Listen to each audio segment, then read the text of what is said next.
get started right now really quickly because we've got quite a little bit of ground to cover today. So first, I want to introduce myself. My name is Carini Maria Contreras Nunez, but you can please feel free to call me Carini if you'd like to. I am one of the co-chairs for the Government Relations Committee at the Indiana Association for College Admissions Counseling. My fellow co-chair, Brandon Curry, is also here. Would you like to say anything, Brandon? Sure. Just also want to welcome everybody to this first AWS session. We're really excited for the information that we're going to be bringing to you all and how that you're going to learn about the basics of advocating, especially at the state level where we can be most effective, but also at the national level and of course local. And so throughout this series, you're going to learn a lot of different information that you'll be able to then apply, and there will be opportunities to actually apply that information. So yeah, I am really excited to hear from our speakers, including Kate today that Carini will introduce. But yeah, I want to say that what you're doing here is awesome, spending your lunch hour. And so I'll let Carini take it away. Awesome. Thanks, Brandon. So this event was not put together by just Brandon and myself. We have an excellent committee here, our Government Relations Committee for NACAC. Huge shout out to our committee members, Vanessa, Elizabeth, AJ, Andrea. And am I missing anybody else, Brandon? I think I'm missing one more person. Oh, you got most of them. I mean, we've had some different committee members join recently too, Jacob Sweet as well. So there have been a lot of different people that have been a part of this. Yeah, so just a big shout out to our team. This could not have been done just us two alone. And I just really want to reiterate that and echo that so that everybody knows that this was a collective effort. When it comes to the AWS series, a few housekeeping things that I want to make sure we take care of. So first, we would like for you to sign in. Vanessa has graciously created a sign-in sheet. So if you are able to do that, that would be great. This will help us track your progression through the program. So we will ask that you sign in for each of our sessions. After you've signed in, I have created a pre-event survey. So I'm going to post that now underneath Vanessa's sign-in sheet. While I'm chatting a little bit about the program, it would be really great if you could complete this survey. So this pre-event survey is for us to know where you are in this process, how much knowledge you have, and things that you would like to learn about as well. So one of the last questions is there anything that we didn't list we would cover that you're interested in learning about? The reason why we're asking you to complete this pre-event survey is because we want to see with the post-event survey that we will release as well. So after all the 4 webinar series, there will be a post-event survey. We want to see how much you've learned, how much you've grown, where can we improve? Since this is our first inaugural cohort, we really want to make sure that we're learning from you just as much as you're hopefully going to be learning from us. And we can fine tune and tweak our program to the ways that it would make the most sense for our constituents.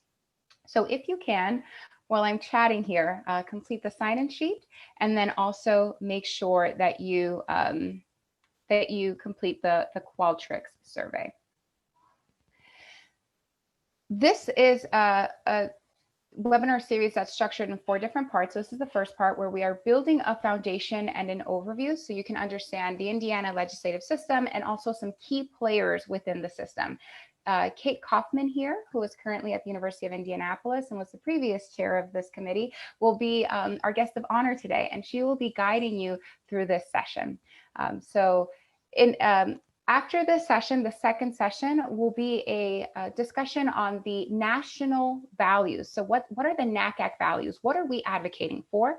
And we will also talk about the Indiana values that we hold as a cohort, as a constituency. So talking about what are we actually advocating for? And then the third session will be a discussion on ways to advocate. What are all the ways that we can, advocate on our students' behalfs, on our professional behalfs, on our collective behalf, so that we can create a much more equitable and a stronger education system for our students, for our counselors, for our admissions counselors, for our financial aid officers, for everybody involved in this process. And then the last session will be a discussion on proposed bills. First of all, how do we access them? How do we understand them? How do we read through the jargon? How do we figure out what's actually being discussed here so that we can advocate effectively as bills are being proposed through the Indiana House and the Indiana Senate, as well as on a national level as well. So these skill sets will help you advocate on both levels.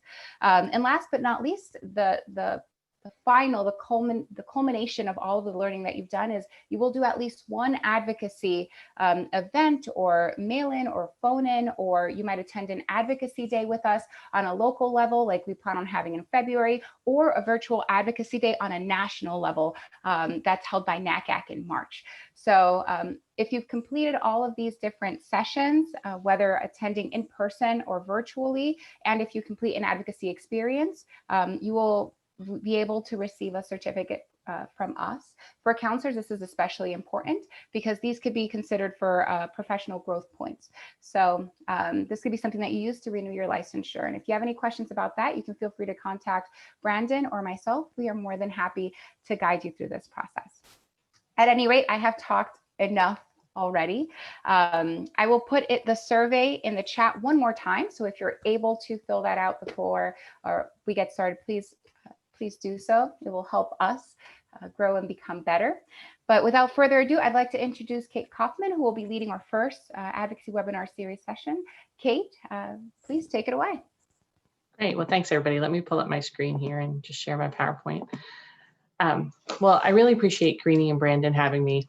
They joined the committee when I was a chair in the past, and they have taken it and just really expanded it. And so congratulations to both of you for really being passionate about this topic and finding a way to make Indiana ACAC more relevant in this area. To give you a little bit of background about me, I've worked in college admissions and not-for-profit for around 20 years, but my passion for government and all things around advocacy started because my mom I'm from New York City, and my mom worked for our city councilman when I was a kid, and then he became our member of Congress in the US Congress.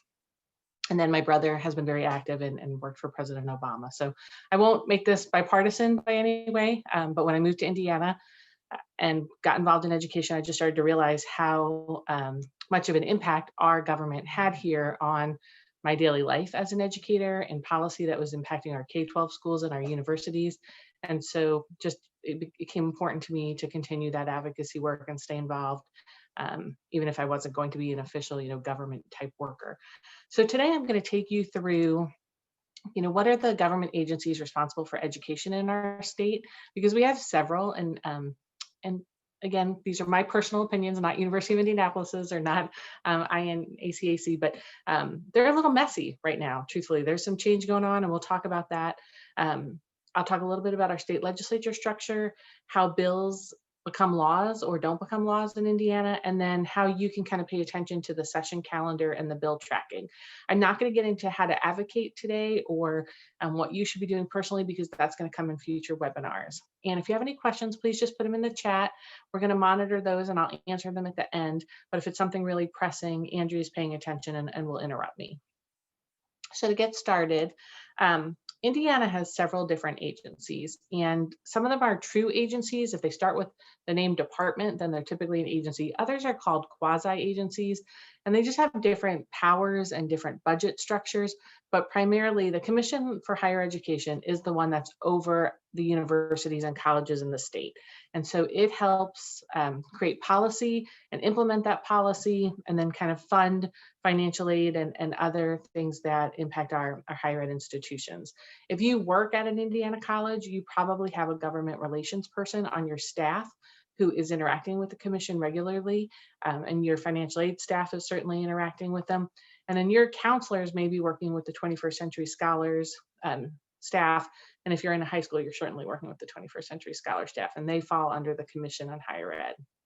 So the commission really monitors or manages state financial aid, accreditation for some schools in partnership with HLC, and then sets kind of budget and policy for our state schools and also our privates in some ways. If you work at an Indiana private school, the Indiana Independent Colleges of Indiana, ICI, tend to do our government relations for us. So connecting with ICI is a great way to learn about what's happening kind of at the state legislature that might impact you as a private school. Indiana has a Department of Education, and the Department of Education is really responsible for implementing policy in our state. Our superintendent has been elected the last few years, but under the current governor, laws were passed that are making our superintendent appointed.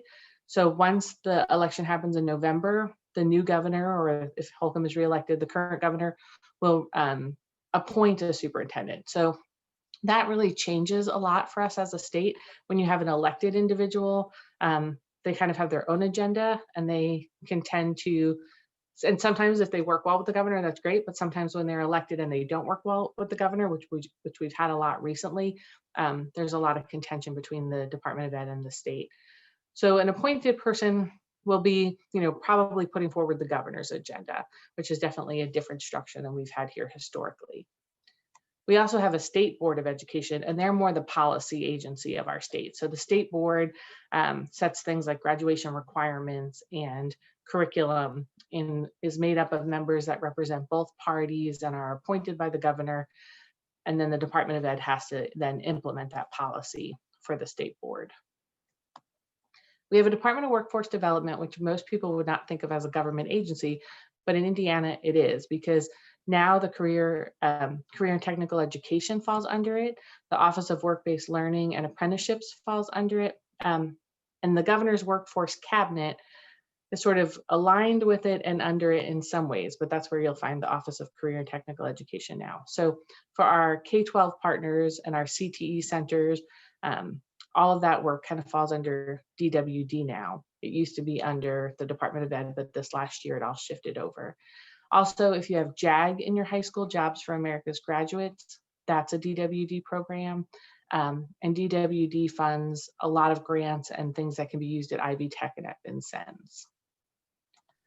So let's talk a little bit about the General Assembly. So we have a two-house assembly. Our lower house is the Indiana House of Representatives, and our upper house is the Indiana Senate.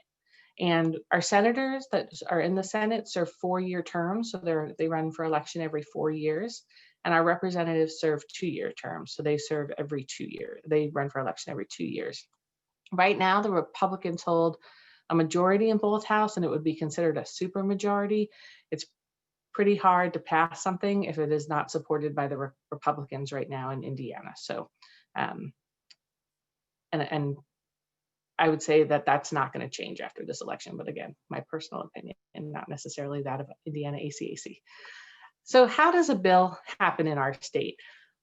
Something you should know is that we actually have a very long bill process in Indiana. So a lot of times we get really worked up when a bill gets proposed that we think is kind of controversial. And I wouldn't worry about that at first, because it has to go through a lot of phases for a bill to actually pass in Indiana. And we're going to go through what those are. But typically a bill is drafted, and a bill has to be drafted in Indiana by a legislator. But our agencies like the Department of Ed, the State Board of Ed, the Commission work really closely with those legislatures. All of our agencies have attorneys on staff. All of them are going to draft legislation, and then a representative is just going to kind of take that, put their name on it, and they submit it. So you might hear a bill comes from Representative Baining, because he tends to do a lot of education policy in Indiana. So that bill is drafted, and if it's written by a representative, it's going to be heard in that house first. If it's written by a senator, it's going to be heard in that house first.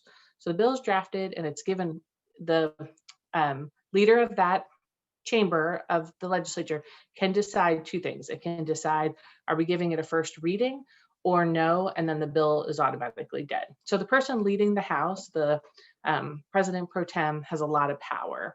Same thing with the Senate Majority Leader. So if it is given a first reading, then the bill is assigned to a committee. And if the bill is not assigned to a committee, then it also dies.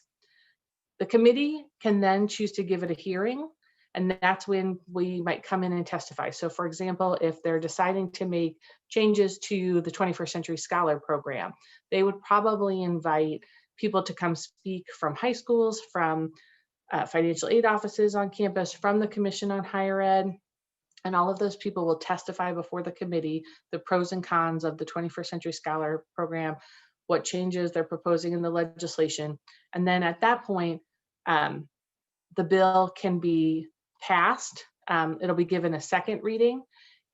in the house it originated in, or if the leaders choose not to give it a second reading, it dies. So just to clarify, the committee passes it and it goes back to its house of origin. If the committee doesn't pass it, it also dies. So say it passed, it's now back to its house of origin. They give it a second reading. If they don't, it dies. But during the second reading, amendments can be made. And at that point, amendments just need a majority to pass. So if they say we're going to increase the minimum amount of the 21st Century Scholar Program, and they're proposing that now it'll be $10,000 a year per student, someone could amend it and make it 11,000, and 50% of the body of that house have to pass it to make that amendment work. Then the full body will vote on the bill. If the bill does not get a majority, it doesn't pass and it dies. If the bill does get a majority, then it moves on for a third reading. And that third reading, again, if it's not given a third reading, it dies. A third reading, the amendments can still be made, but this time they have to have a 2/3 majority to pass. The full body will then vote on it again, and if the majority passes, it moves on. If it does not get a majority, it dies.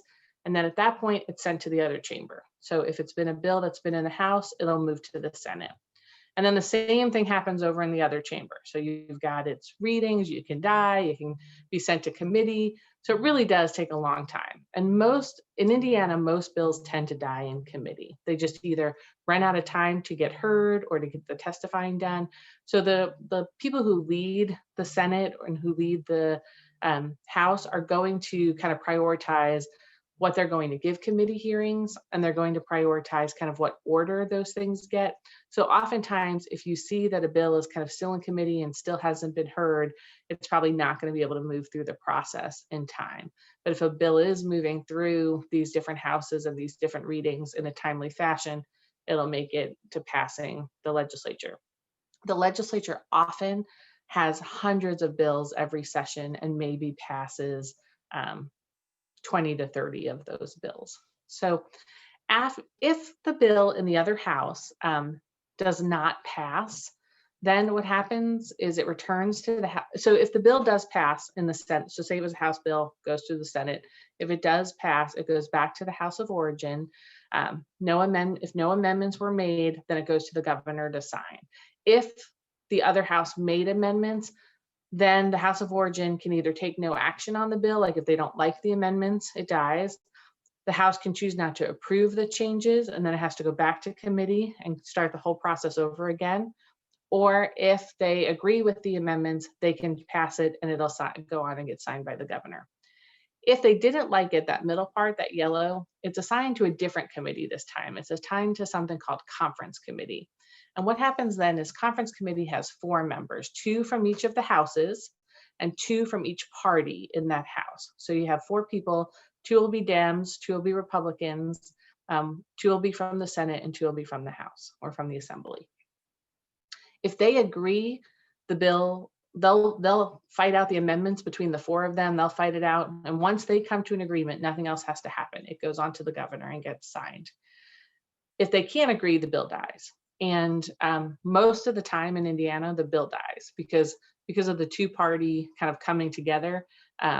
It typically doesn't find a lot of resolution in conference committee. So we don't see a lot of bills going to conference committee in Indiana, and we don't see a lot of bills coming out of conference committee in Indiana.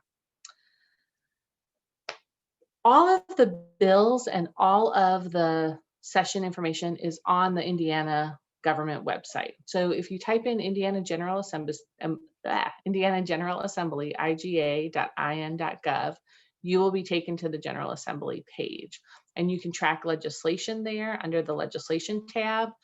You can track current laws there. You'll see committees and who's made up of them.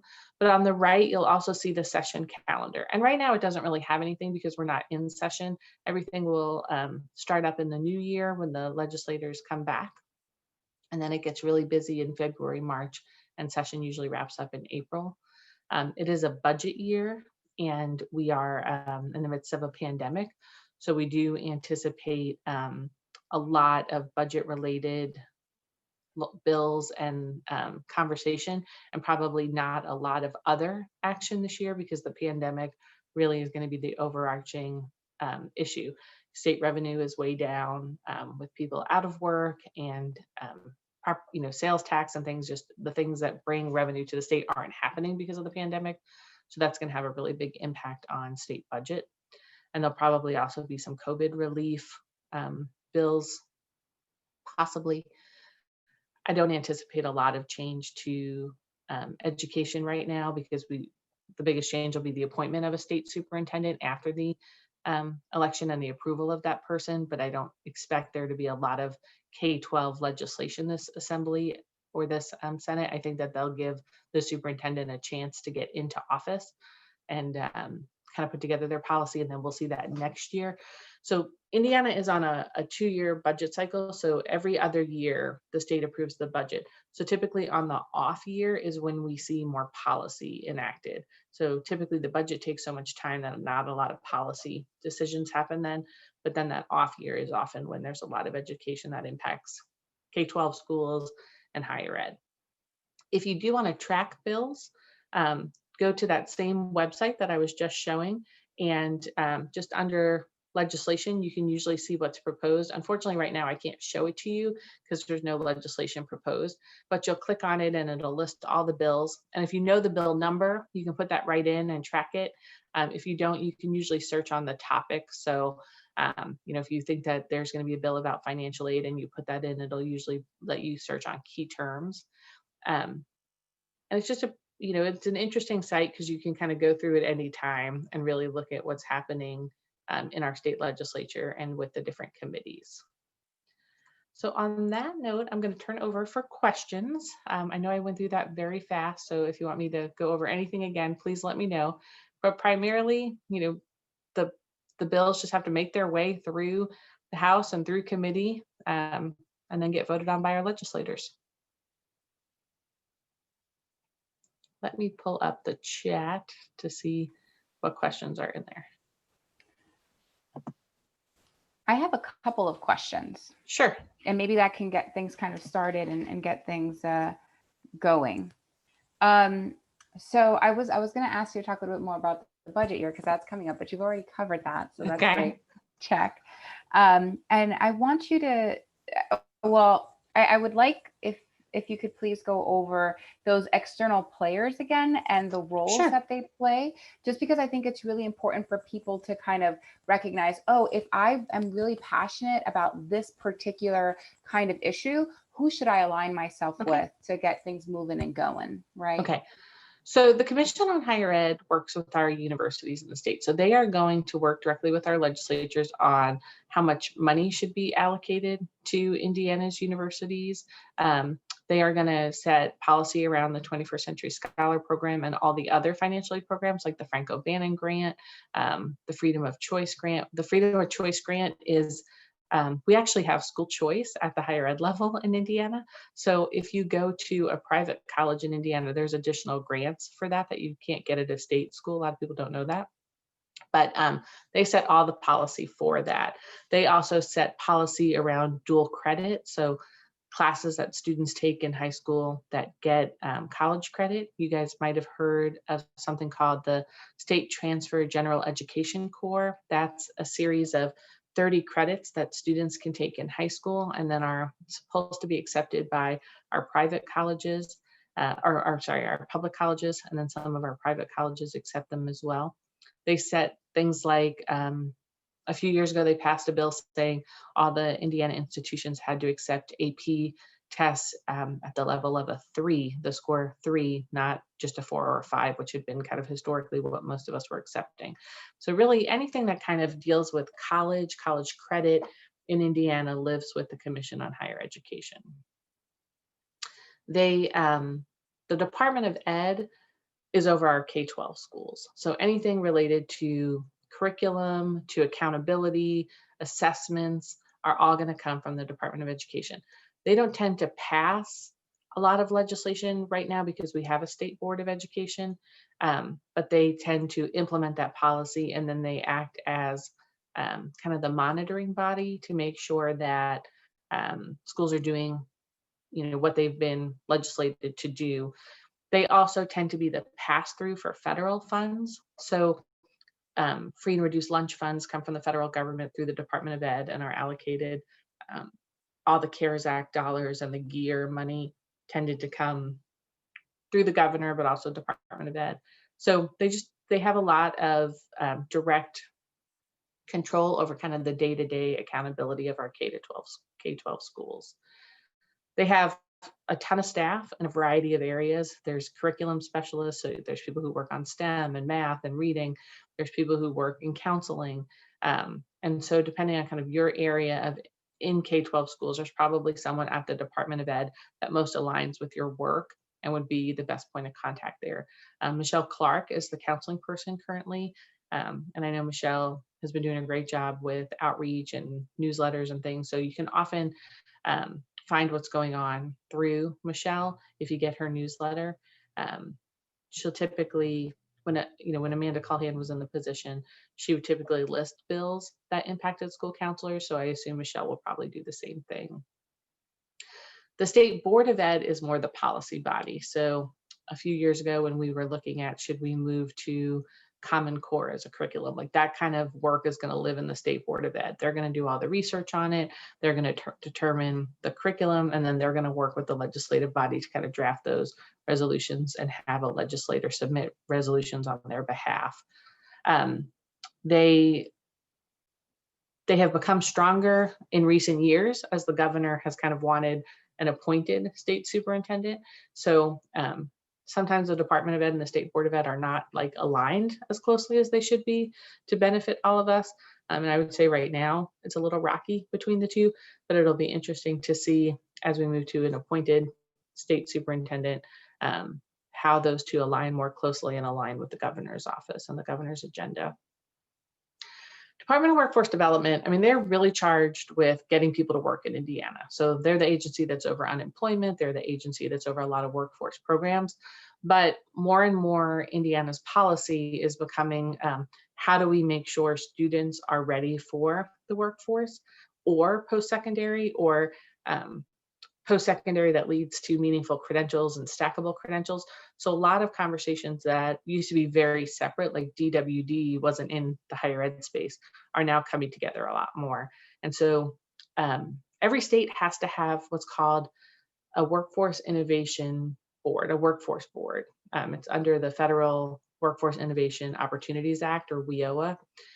And Indiana decided to create something new, and they called it the Governor's Workforce Cabinet. And they got permission from the federal government to make that our WIOA board, our workforce board.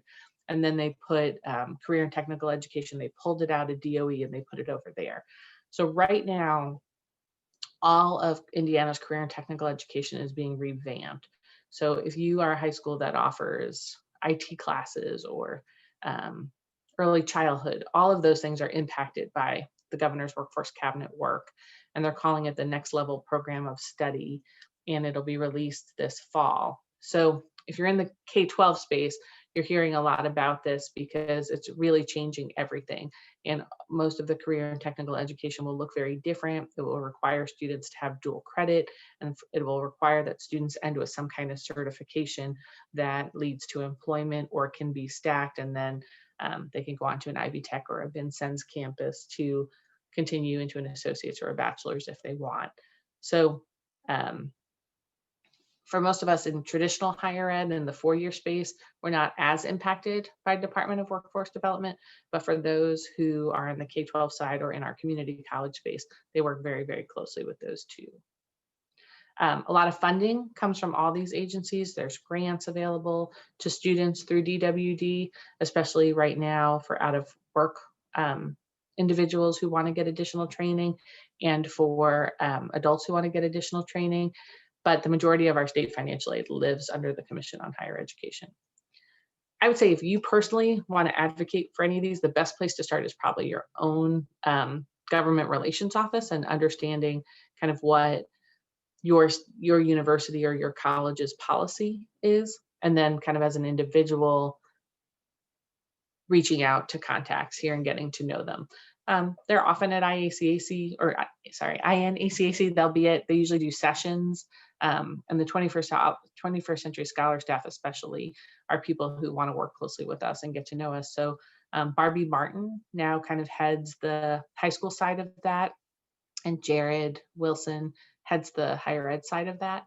And they would be two people that if you had questions about the scholars, you could certainly contact. I'm going to just drop their names into the chat for people who might want to contact either of them. Awesome, And yeah. sorry, the chat's not coming up because I'm still sharing my screen for me. Hold on. And everybody is really, the thing about state government is they're busy and they don't always answer quickly, but they will interact with you. I mean, they're really good about constituent dealings. You know, I mean, they want to make sure that they have good relationships with our K-12 schools and with our higher ed partners. They really are. They're really responsive on a local level, especially extremely responsive.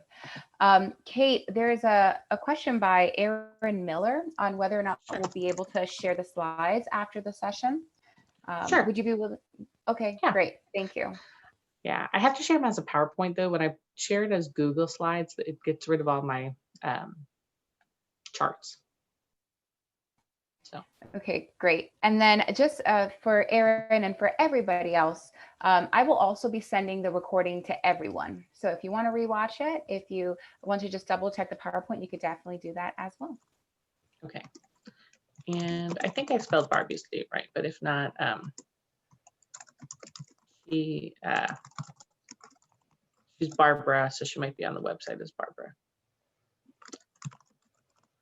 I know that was probably shorter than you wanted, Karini, I'm sorry, but happy to answer any additional questions that people have about. There are a few questions coming in. I'll let Okay. Brandon ask his question, and then there's another Sure. question from Luis Navares.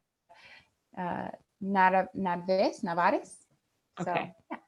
All right, sounds good. So a question that I had, Kate, is why is the Indiana General Assembly only meeting once a year, or how does that work when it comes to, say, if there is possible legislation that reps and senators have ideas of throughout the year, and when do senators and reps start filing those bills for the upcoming legislative session? Yeah, so our legislators are part-time legislators. They're not full-time employees. Most of them have other jobs. So it really depends on kind of how committed an individual are, but many of them are working right now. I'm attending regular meetings about some apprenticeship programs the state wants to get started, and Representative Baining and Representative Rotz are both attending those regularly and sharing kind of their perspective on what they think the state would pass or not pass. But just kind of the way our Constitution was written, we are a spring session. We can be called into special session, and that has happened when we haven't passed a budget, or if something like major was to happen, like the governor and the lieutenant governor both died of COVID. Like, I'm sure we would go into special session to talk about like a special election. But typically I've lived in Indiana since '92, and we haven't had that many special sessions in my time here. Awesome. Thank you. Some We have states another do have, question. sorry, I was just gonna say, some states do have full-time legislators and they work all year, but we don't. Sorry about that. That's okay. We have another question here from Luis. He's basically asking, is it worth interacting with elected officials via social media? Would that be something that you recommended? Yeah, I would. So just to give you an example, last year, my representative, Aaron Freeman, was the person who ended the Equal Protection Amendment. And I pretty much called him out on Twitter, and he answered me. Like, we had some good Twitter conversation behind the scenes, and then some email exchange about it. So I think that social media is a very powerful tool, and these are fairly small government officials. Like, they're not getting tons of Twitter the way like the president is, or a federal representative is. So if you tweet something at them, they're probably going to see it and they may respond. So yeah, I mean, the thing you have to remember is you are an employee of somewhere though. So you have to balance, I mean, this is my personal advice again. You have to balance that. I mean, you have to sort of make sure what you're doing as a a private citizen, that you're not using your school's name necessarily or your university's name. And that, so if you have an account that you're using a lot for your admissions work or with your students, that might not want to be the account that you're, hate tweeting at a senator. So, I mean, because people have gotten, terminated over social media, and oftentimes our personal policies our personal opinion don't necessarily always align with that of our universities or our colleges. So just make sure you're doing it in a way that's going to allows you your free speech, but protects you as an employee, because unfortunately your free speech is not protected as an employee. That's a great point. I want to add something really quickly there before jumping on to another question that we have. And in general, we probably shouldn't be, hate tweeting at people. We're not going to get anywhere with policy making. We should come in with, concrete data points, experiences, perspectives.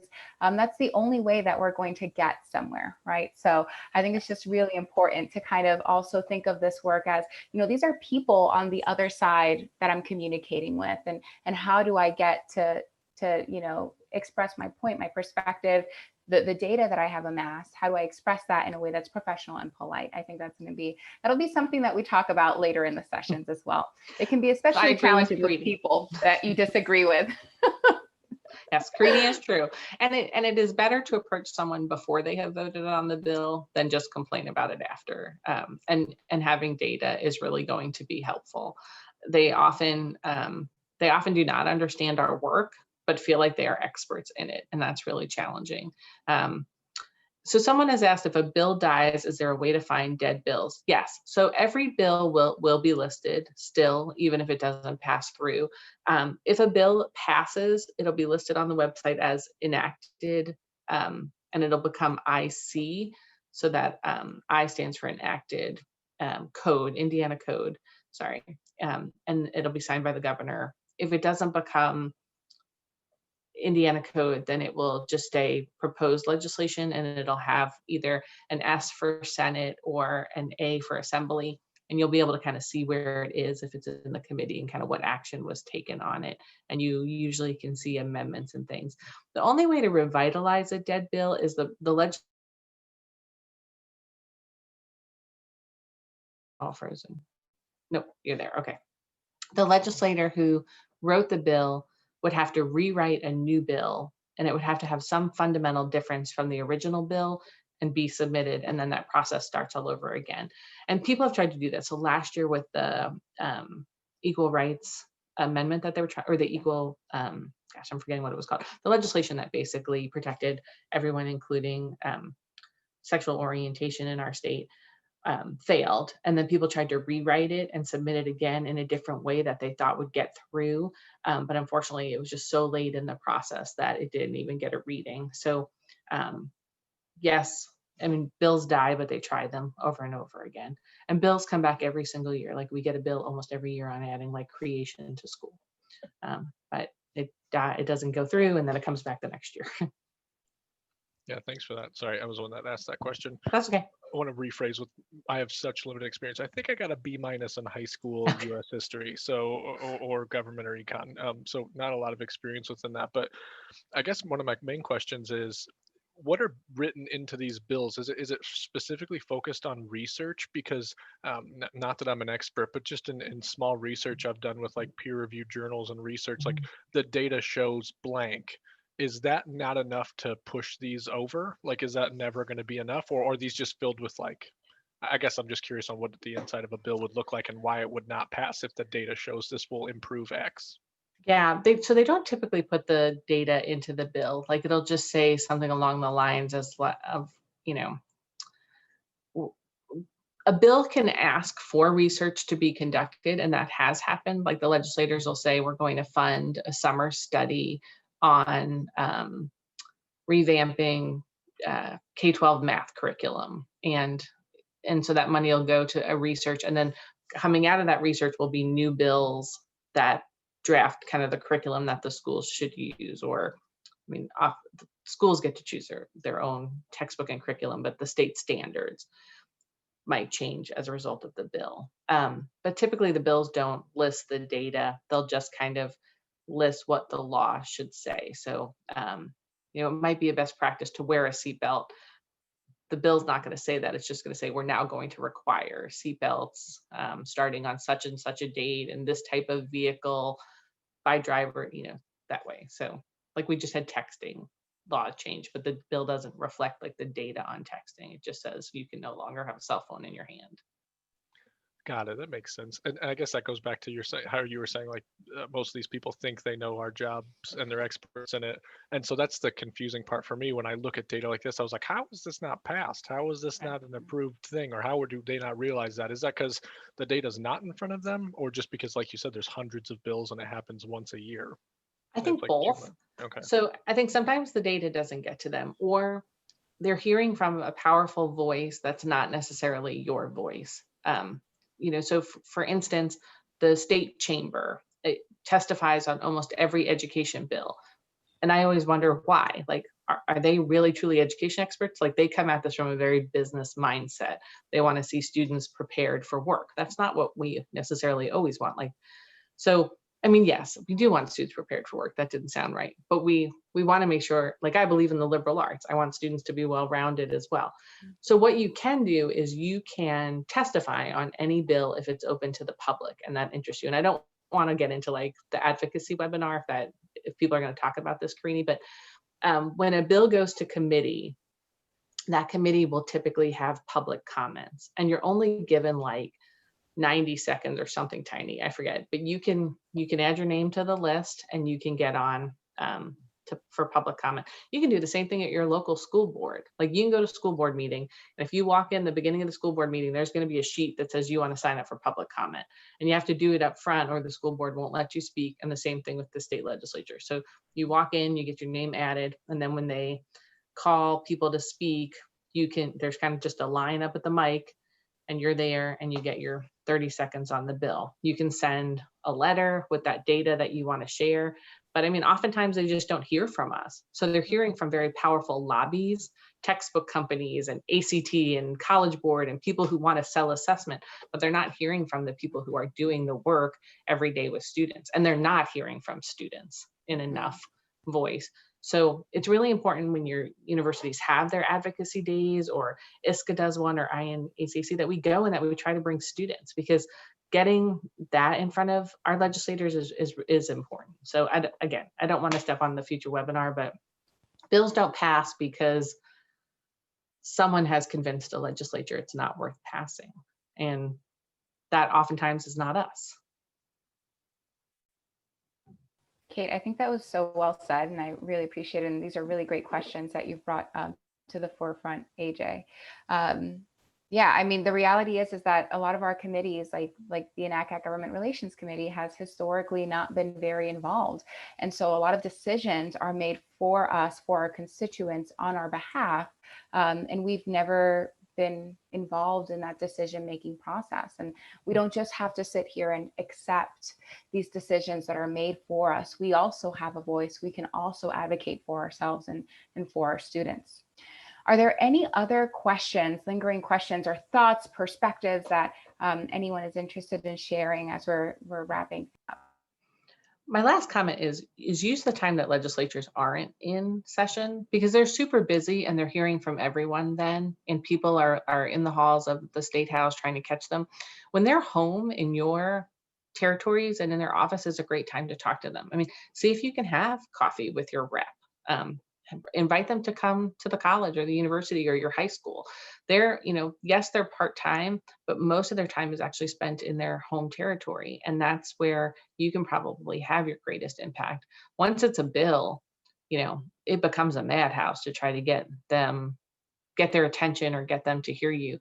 It's going to be more impactful if they're writing bills based on the things they're seeing in their home communities, and that you have a relationship with them, and you become someone that they go to when they're drafting this kind of legislation, or when they're hearing about this legislation and they say, well, I want to go talk to Karini because I know, she feels this way.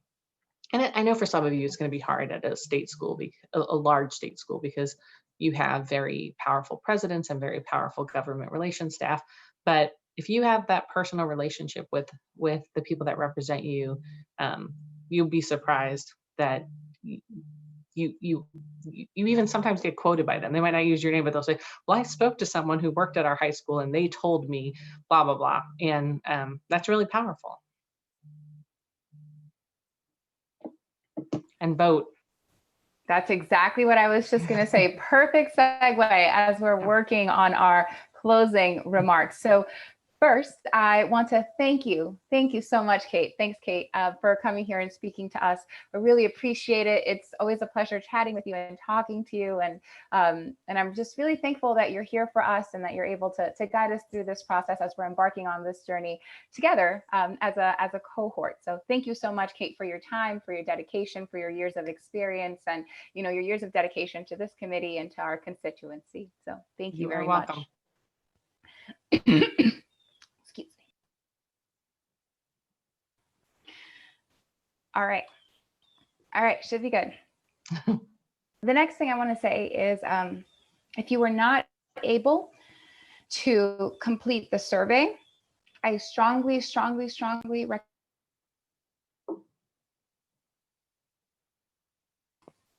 Sorry, am I still muted? Was I still muted during that? No, we heard a little bit, but then you went out. Yeah, so sorry. Back. Thank you. So the next thing I want to say is please make sure that you complete the survey. If you've not done so, I think we had about 18 responses and there's 30 participants currently in this meeting. Please make sure to complete the survey. If you're watching this as a recording, please make sure to complete the survey. This will give us the measurements and the metrics that we need to make better decisions moving forward when it comes to the advocacy webinar series. So please take the time. It's 3 minutes, I promise. The next thing on the closing remarks item is to please vote. This is a very important year. There are a lot of things at stake. I highly recommend that you review all the different positions that are available for selection this year. Consider, your values, your ethics, and then also consider what would be best for your students and for you and your professional sphere. I think these are things that are very important. So take the time to vote. Indiana started voting early on October 6th. I voted on October 6th. So the first day that it was open, I went and I voted. And I highly recommend that you take the time to vote. It is extremely important. It makes a difference.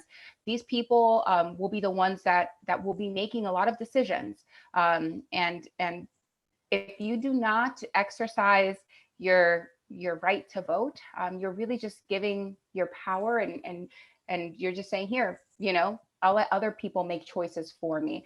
And I don't know about you, but I'm not about that jive. I'm a strong, independent woman, and I like to make my own choices. Thank you very much. So please vote. The next thing that I want to say is that our work does not end on November 3rd or November 4th after all the votes have been counted, right? This is consistency and diligent work that we intend on doing moving forward. This is not just now because we're in an election year.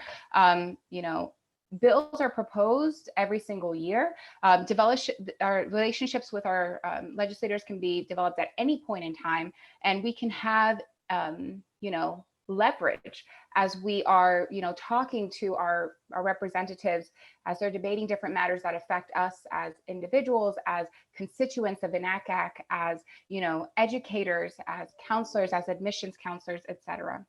So please make sure to realize that this doesn't just matter now, it matters all the time, and you don't have to allow others to influence policy or make policy decisions for you. You just sit sidelined. You can advocate on behalf of your profession, your students, making sure that things are moving in a positive direction. Last but not least, I really want to let you all know that the next session is November 19th at 12 p.m. Eastern Standard Time. David Hawkins, a NACAC representative, will be speaking with us about the national legislative priorities. I have sent out a survey to, not I myself, but Ty sent out the survey. I've created a survey with the help of Brandon. For the Indiana legislative priorities, what do our constituents want us to focus on as we're advocating and moving into this upcoming legislative session? So if you've not filled out that survey, I highly recommend doing so. I will be reviewing that starting in early November and getting results to you all on November 19th so that we know as a constituent as a group, as a cohort, what we want to speak about with our local representatives. So I hope that you join us for that next session. For everybody that is in this current session, just know that after this, I will be sending a recording and also the slides. Kate has already sent them to me. I saw them pop up in my inbox. Thank you, Kate. I'll be sending the recording and the slides to all who have registered. So including all of you participants here, if you want to look things over. And if you have any questions, any comments or concerns or anything that we can do better, just feel free to let me or Brandon know. We are more than happy to help. Brandon, anything else you'd like to add there? See, you had done a great job. No, just the only thing that I would add is that make sure that if you're watching this either in real time or you're looking at the recording, to make sure that you participate in all of these. There's going to be a lot of good information. All right. Well, thank you so much for joining us. I hope you have a great day. And please make sure to go out and vote. Please, please, please vote. Take care, everyone. Goodbye.